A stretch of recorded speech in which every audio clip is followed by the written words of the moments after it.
Vamos a hablar con un economista, un placer que nos damos, Agustín Datelis, un catedrático que está con nosotros para ver si podemos entender la suba récord del dólar. Agustín, ¿cómo estás? Hola, ¿qué tal? ¿Cómo estás? Buenas tardes. Agustín, un placer. Bueno, podemos entenderlo, entendemos que en algún momento, en tiempos diferentes, con números parecidos, nos hemos encontrado y teníamos un dólar oficial de 9 y un dólar de 14. El oficialismo decía el que vale es el de 9, la oposición decía el que vale es el de 14. ¿Qué dólar vale, Agustín, para entenderlo? Y si estamos en una situación parecida a lo que pasó en ese 2015. No, a ver, digo, ¿qué dólar vale? Cambia mucho, depende de las circunstancias, ¿no? Digo, si uno es un importador, si uno es un exportador, si uno está vinculado al turismo en Argentina, si uno necesita el dólar para ahorro en la Argentina, hay muchos dólares producto de las restricciones cambiarias, el famoso cepo. Eso hizo que haya diferentes tipos de dólar, entonces cada uno presta atención al que le parece más acorde a su situación y a sus necesidades. Lo cierto es que el problema de fondo que hay, que es lo que explica que vuelve a ampliarse la brecha cambiaria después de unos meses de relativa calma cuando arrancó este gobierno, es que empieza a percibirse una situación de atraso del tipo de cambio, el tipo de cambio oficial, después del salto devaluatorio que generó el gobierno cuando inició, se está deslizando a un ritmo del 2% mensual, cuando la inflación es mucho más alta que esa, y se están liquidando muy pocas exportaciones. Hay retenidos cerca de 13.000 millones de dólares que no se liquidan porque el sector agropecuario prefiere quedarse con los granos, interpretando que ahí está ahorrando en dólares y que esta situación de atraso cambiario va a hacer que haya un salto en algún momento. Entonces, la brecha, el tipo de cambio blue, el tipo de cambio contado con liquidación, las diferentes alternativas de dólares financieros, empiezan a descontar esta situación de posible salto cambiario y empiezan a convalidar valores más altos. Esto es lo que estamos viendo por estos días, por eso hay subas persistentes en la brecha cambiaria y hasta tanto el gobierno no atienda la situación de alguna manera, ¿sí? O acomodando el tipo de cambio oficial o generando ingreso de dólares de alguna otra forma, hasta que no atienda esta restricción en el frente externo, bueno, la tensión va a seguir y esa brecha va a seguir subiendo. ¿Cuál es el problema para todos nosotros, para el conjunto de los argentinos, de que esa brecha cambiaria vuelva a aumentar? Que eso tiene traslado a precios, ¿sí? Aunque el tipo de cambio oficial, que es el que rige las importaciones, deslice a un ritmo menor, ese aumento de la brecha hace que muchos agentes económicos tomen ese valor de tipo de cambio como referencia, pensando en el valor de reposición de los productos que están importando, y entonces hay un traslado a precios de eso. Entonces, otra vez empezamos a ver índices de inflación que yo creo que van a mostrar que el mes de mayo, ese 4,4 de mayo, fue un piso, y ahora nos vamos a registro de inflación más alto en los próximos meses, y eso la verdad que es un problema por cómo está la situación social y económica en Argentina. Claro, Agustín, lo que hablamos del pass-through de precios, y te lo pregunto porque al parecer la máquina de remarcar está un poco escondida, porque en una recesión el traslado a precios prácticamente te encontrás contra la demanda que podés llegar a tener y la gente que no tiene poder adquisitivo para que vos sigas aumentando precios. Es un momento para que no se traslade tanto a precios si existiera una corrección en, ejemplo, una devaluación. Sí, a ver, es cierto que el pass-through, el traslado del movimiento devaluatorio a precios es más bajo porque el nivel de actividad es muy bajo, hay una recesión muy profunda en Argentina, eso te amortigua el traslado, pero de todas formas el traslado existe porque la Argentina tiene una dependencia muy fuerte de los productos importados, insumos, materias primas, productos para digamos, lo que tiene que ver con la cadena productiva, bienes finales. Entonces todo eso indudablemente, indefectiblemente tiene un traslado a precios, aunque en una situación recesiva sea menor, y eso es lo que preocupa por estos días, que la ampliación de la brecha tenga igual un traslado a precios, quizás no tan fuerte cuando la demanda está muy caliente, ¿no? Y la actividad económica muy recalentada, pero de todas formas sí lo tiene por la dependencia que tenemos en nuestro país de las importaciones. Entonces eso plantea un escenario delicado porque te puede llevar a un escenario de estancamiento. El gobierno habla mucho de la B corta o de la U, ¿no? De la recuperación de la actividad. Yo creo porque cuando uno analiza qué está pasando con los diferentes motores que explican el crecimiento económico, pareciera que todos están apagados. Yo creo que después de esta caída, obviamente que no hay margen para seguir cayendo mucho más, pero sí podemos ir a una situación de L, donde se estanque esa actividad económica en un nivel muy bajo, y ese estancamiento mezclado con estas situaciones cambiarias que generan inflación te puede llevar a lo que se llama en economía estanflación, estancamiento económico con inflación alta. Y eso es una situación muy delicada, muy complicada, y a la que creo que estamos yendo. Desde mi punto de vista, lo que el gobierno debería hacer es atender la escasez de dólares. Y ahí debería dar señales, por ejemplo, en cómo pretende desarmar el cepo, algo que el mercado le está reclamando, preocupado por los vencimientos de deuda en dólares del año que viene, y el gobierno hasta ahora no está logrando generar una respuesta que convenza en ese sentido. La única respuesta que dio hasta el momento fue la de la conferencia de prensa de aquel viernes con Caputo y Bausili, que apuntaron a otro tema que el mercado no estaba esperando y que no tiene nada que ver con la escasez de dólares y con el atraso cambiario. Bueno, me parece que en algún momento van a tener que abordar esta temática y dar una respuesta en el sentido de cómo piensan desarmar las restricciones cambiarias, cómo piensan hacer que ingresen dólares a la Argentina, cosa que todavía desde que el gobierno llegó no ocurrió, para que empiece a acomodarse toda esta situación y empezar a reducir estas tensiones. Agustín, muchas veces los propios argentinos generaban el daño a las reservas porque compraban dólar oficial.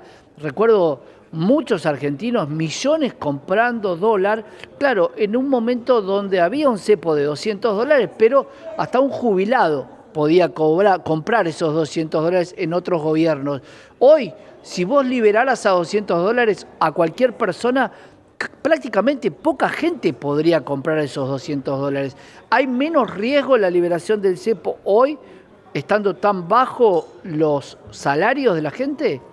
Sí, no, igual cuando hablamos de la liberación del cepo, los factores que más peso tienen están vinculados con las importaciones, están vinculados con las empresas que quieren remitir utilidades y dividendos al exterior, con las empresas que tienen que pagar deuda al exterior. La parte del dólar ahorro es importante, pero es menor. De todas formas, yo creo que si hoy liberáramos el cepo de un día para el otro, como pretenden algunos miembros del equipo económico de este gobierno, me parece que tendríamos un gran problema, porque dado que hoy tenés tasas de interés reales negativas, es decir, las tasas de interés están por debajo de la tasa de inflación y de la expectativa devaluatoria, entonces creo que podría haber un corrimiento de mucha gente buscando refugio en el dólar y que eso te generaría una suba muy fuerte.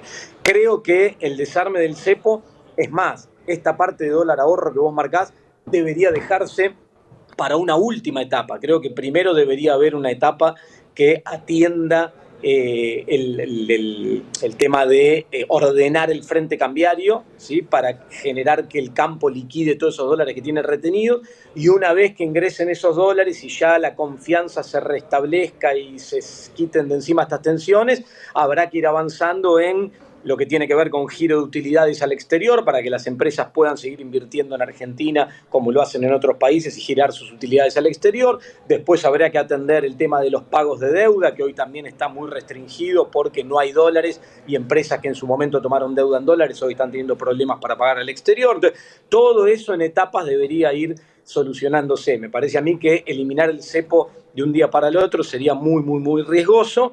Pero el gobierno hoy no está dando señales en ningún sentido. Hay muchos rumores de que se pretende una cosa, que se pretende otra, rumores que dicen que obtendrían una línea de crédito del exterior, del Fondo Monetario. Eso no va a ser así, no hay disponibilidad de plata para Argentina y por suerte no la hay, porque creo que Argentina debe cortar con esa situación de acceder constantemente al mercado de deuda como una especie de adicción para solucionar los problemas de corto plazo. Entonces, me parece a mí que en esta cuestión de etapas el gobierno debe ir atendiendo y empezando a dar señales contundentes a partir de ahora de cómo piensa ir desarmando esas restricciones, a ver si el mercado le cree, genera confianza y se calman un poco estas tensiones, porque si no vamos a ir unos meses de inflación otra vez hacia arriba y que van a complicar mucho el desenvolvimiento día a día de la economía, por lo que hablábamos antes, por la situación de profunda recesión además en la que estamos. ¿Qué pasaría, Agustín, yendo al punto que vos traías y algo que fue, te diría que hasta promesa de campaña, que había unos 30.000 millones de dólares dispuestos para la presidencia de Javier Milei, ya sea para terminar con la deuda cuasi fiscal o algunos planteaban para el cepo. ¿Qué va a pasar si el fondo otorga más dinero? Las facultades que tiene el presidente hoy lo facultan a tomar ese dinero sin que pase por el Parlamento. No, no, eso tiene que pasar todo por el Parlamento porque así quedó establecido después, más allá de algunas interpretaciones que se hagan ahora, de qué atribuciones puede tener, pero quedó establecido en su momento cuando se hizo el acuerdo con el Fondo Monetario que todo lo que tiene que ver con eso tiene que pasar por el Parlamento. De todas formas, yo creo que el Fondo Monetario hoy no tiene ninguna posibilidad de prestarle dinero a Argentina, porque Argentina, después de aquel crédito que tomó Mauricio Macri en su momento, quedó por encima de todos los niveles y todos los límites que puede tener un socio de las características de Argentina para tomar deuda. Entonces sería una situación muy complicada, aún a pesar de que Donald Trump ganara las elecciones en Estados Unidos a fin de año y de que haya un gesto político y todo lo que se quiera, va a ser muy difícil que un organismo multilateral como el Fondo Monetario autorizara eso. Pero de todas formas, si aún eso ocurriera, yo desde mi punto de vista como economista me manifiesto absolutamente en contra. Digo, me parece a mí que la Argentina, esta situación de seguir atendiendo problemas de corto plazo como un adicto y buscando deuda para tapar baches y después usándola para financiar fuga de divisas y dejándonos endeudados a lo largo del tiempo, es un gran problema que nos condujo a esta situación terrible de crisis que venimos atravesando ya hace mucho tiempo, con un entramado social muy dañado. Entonces hay que cortar con la toma de deuda, hay que buscar una salida y esa salida tiene que ser prudente, tiene que ser creíble, pero además tiene que tener en cuenta las necesidades de la economía en materia productiva, en materia de valor agregado. Entonces hay que hacerlo por etapas, hay que hacerlo bien y hay que tratar de reordenar el esquema cambiario para que el sector exportador liquide y esos dólares ingresen. Te decía que hay cerca de 13.000 retenidos, están hablando de que el Fondo Monetario nos prestaría 15.000, bueno, ordenemos el frente cambiario, que ingresen esos 13.000 millones y con ese respaldo empezamos a relajar otras restricciones en el marco de la confianza. Pero basta de tomar deuda para Argentina. Yo creo que el dinero no está, pero si estuviera, mi recomendación es que no habría que tomarlo y hay que explorar otras alternativas, que las existen, pero que bueno, hay que ponerlas sobre la mesa. Claro, para cerrar, obviamente, muchas deudas que se cambian, y me gustaría que entremos a ese punto. Cambiar deuda del central, pasada al tesoro, hay mucha distorsión en esa información. Muchos creen que es cambiarla simplemente de quién la debe y que se debería pagar con los superávit que tenga la Argentina. Pero ¿qué pasa si no hay superávit y el tesoro no tiene superávit para pagar? ¿Cómo se van a Bueno, por financiar eso, los bancos?